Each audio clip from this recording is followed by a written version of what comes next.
you all, happy June.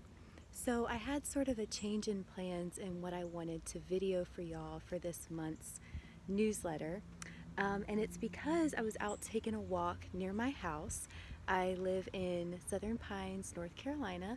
And as I was walking and I was looking down towards the ground, as one does, I discovered all these little fruits.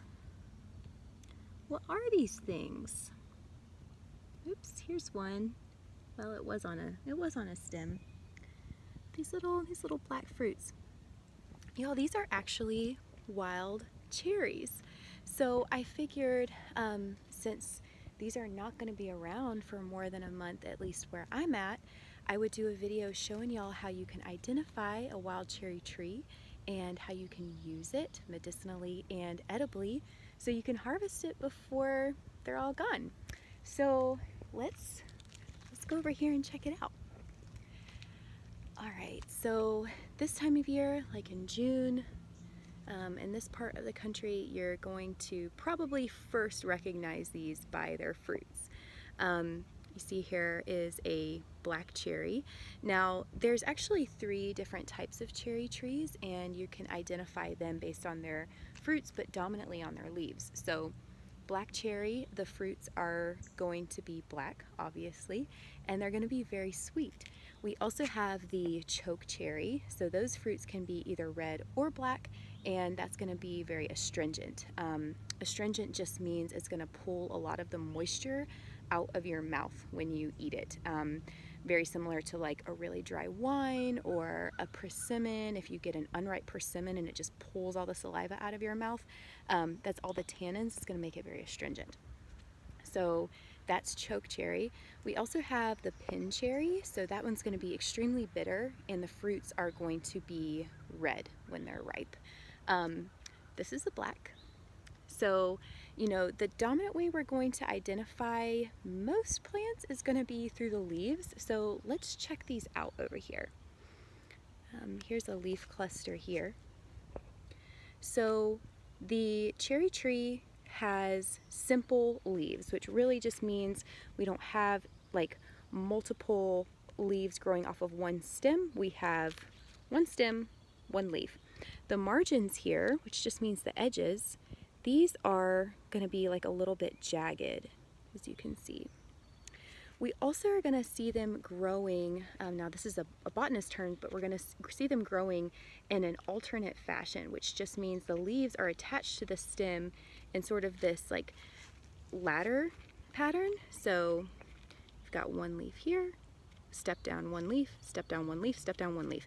This is opposed to the opposite pattern, which would mean you'd have one leaf coming out from its petiole here, and then right here on the opposite side, directly across from it, you'd have another one. So that would be known as opposite. So if you guys go out and get a plant identification book, that's really going to be like one of your foundational things to know, is this alternate versus opposite. You can tell apart the cherries by their leaves, actually, like if it wasn't fruiting yet and you were curious.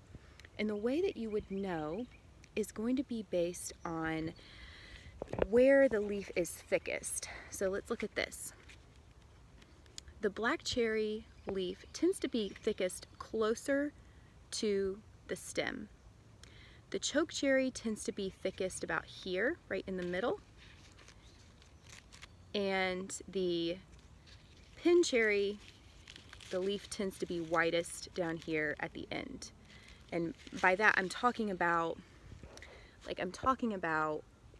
thickness as in here on these edges here. So pin would be widest here, choke would be widest here, black is going to be widest closest to the top. You can kind of remember that by thinking B, C, P, or at least that's how I think of it. It was like alphabetical.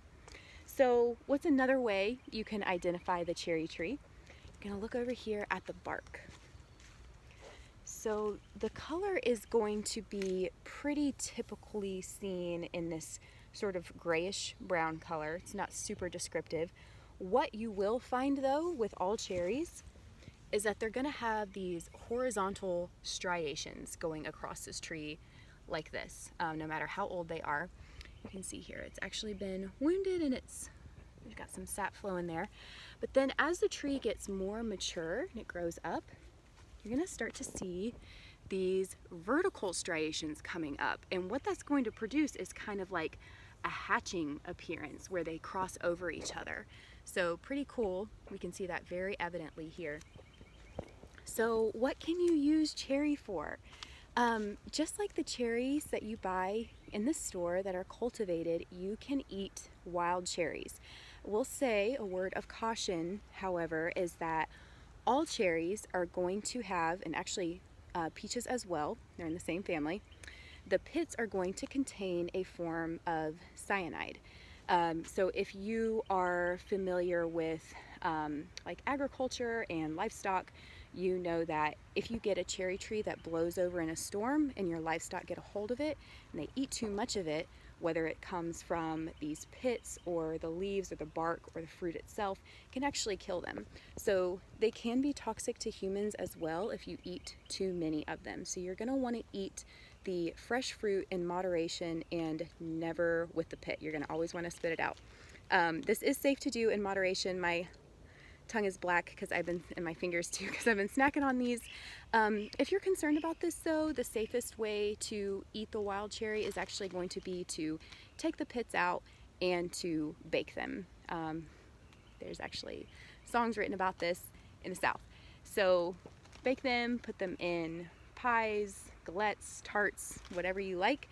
Just take the pits out and you're going to be good to go. The black cherry, again, is going to be really the only one that I think you would want to eat.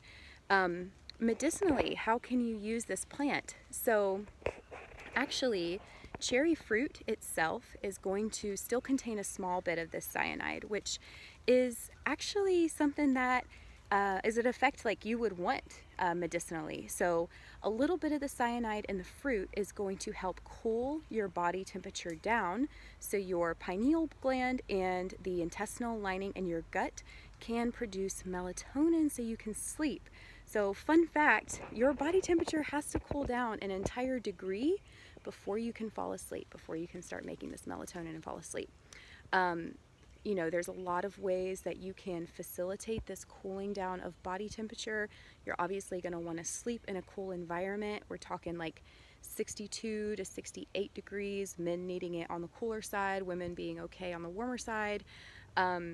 You can kind of get like a rebound cooling effect if you want to go about it that way, by taking a hot shower a couple hours before bed and then getting that rebound hypercooling effect in your body. You can exercise about 4 to 6 hours before bed is going to be ideal, and you get that rebound cooling. Anyway, a lot of things that you can do to help cool your body down so you can make melatonin.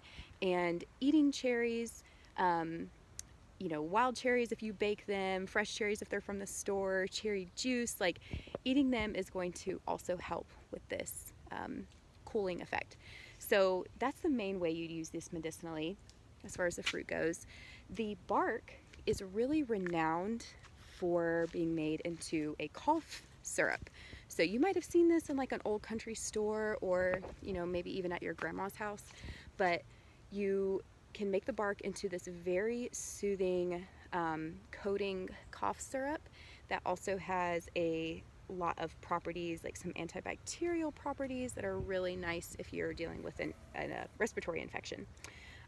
You would not want to harvest the bark right now. So the tree is in its peak of reproducing and trying to spread itself right now.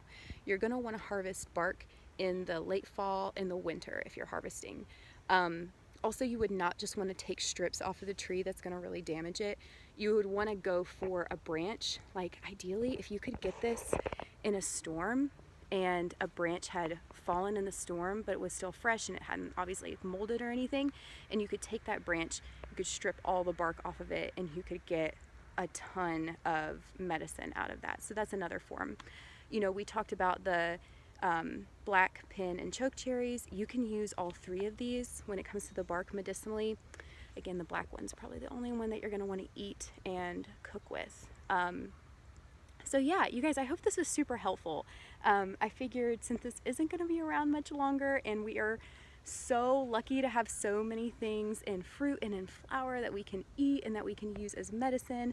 I figured it would be most advantageous to go ahead and do a video about this before it's gone. So you guys, let me know, let me know what you make out of this. Are you gonna bake something? Are you going to try some of the fruits raw? Are you gonna teach your kids about this? Are you gonna go to the store and get a bottle of cherry juice and put yourself to sleep tonight? I mean, sounded kind of dark after the cyanide talk, but you know what I'm saying. Like, make yourself fall asleep just for the night.